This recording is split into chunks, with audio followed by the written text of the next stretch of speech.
What is the optimal exercise timing for weight loss? Is it better to exercise in the morning or the evening, before breakfast or after breakfast? There was a Nobel Prize-winning exercise physiologist who said he always ran a mile every morning before breakfast. Was he right? Let's find out. More than a dozen experiments have been published comparing the amount of fat burned in a fasted versus fed state, and every single one found more fat was burned on an empty stomach. On average, a single bout of low to moderate intensity activity before a meal burned off 3 grams more fat than the same amount of exercise after a meal. That's about 3/4 of a pat of butter's worth of fat, enough to improve insulin sensitivity. Same amount of exercise, but more fat loss, all because of timing. Now, just because you burn more fat while you're exercising doesn't necessarily mean you end up with less fat at the end of the day. Maybe your body offsets the extra fat loss that occurs during exercise with a little extra fat storage when you finally do eat, balancing it out. Researchers in Japan set out to investigate the possibility that your body makes up for it later by measuring 24-hour fat balance after 100 minutes of running, either before breakfast or after lunch. On the exercise after lunch day, they burned a total of 608 calories of fat over the course of that day. In contrast, in the exercise before breakfast days, in the same 24-hour period, they burned through nearly 90% more, 1,142 calories of straight fat. So the next day they woke up with about a quarter cup of fat less after the same amount of exercise. That's remarkable. What about just something like walking 60 minutes before breakfast, after lunch, or after dinner? Over the 24 hours they exercised in the evening, 432 calories were burned off. On the afternoon exercise day, they burned off 446 calories of fat. They also had a control day with no exercise at all, and on that day they burned through 456 fat calories. That's disappointing. It's like they never walked at all. But the same amount of exercise before breakfast resulted in 717 calories of fat loss. Over the course of the day, timing matters, so much so that when it comes to an hour of walking, exercise increases 24-hour fat burning only when it's performed before breakfast. Here's the fat balance graph with no exercise. You can see the fat storage bump up at breakfast, lunch, and supper before slowly coming back down overnight. Exercise in the afternoon or evening and end up with more fat than not exercising at all. But exercise in the morning, and at least your fat balance comes back to baseline. All such similar studies on both men and women show we burn through more fat on the days we exercise before rather than after eating.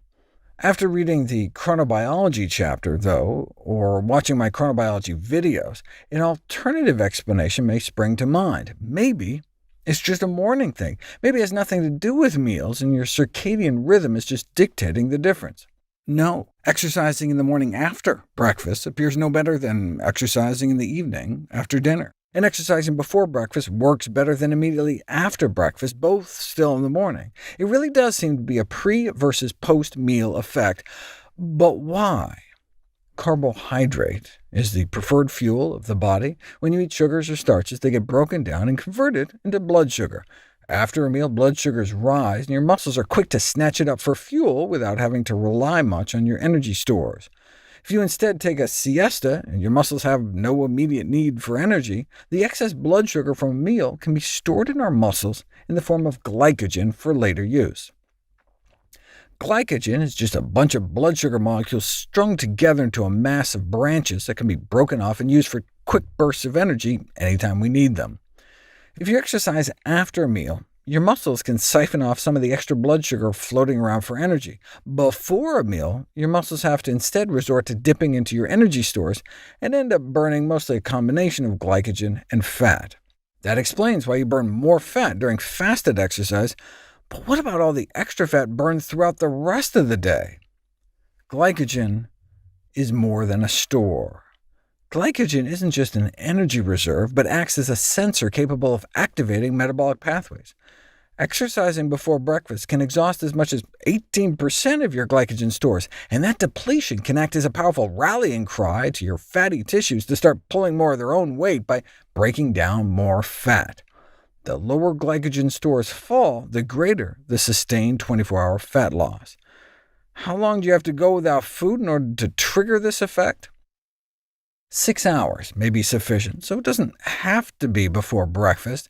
If you timed it right, you could exercise before a late lunch, or if you had an early enough lunch, maybe before dinner when you get home from work. If exercise in a fasted state isn't possible, does it matter what you eat?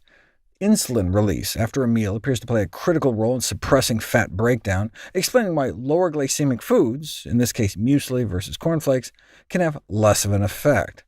Lentils were identified as a promising option for maintaining athletic endurance, which can take a hit on an empty stomach, while maintaining more of the fat dissolution. Lentils are said to be unlikely to be consumed by the general population due to quote-unquote low palatability. They obviously haven't tried my mom's lentil soup. It's worth mentioning that although there's increased 24-hour fat burning exercising in a fasted state, the only way to see if this facilitates weight loss over time is to put it to the test, which we'll explore next.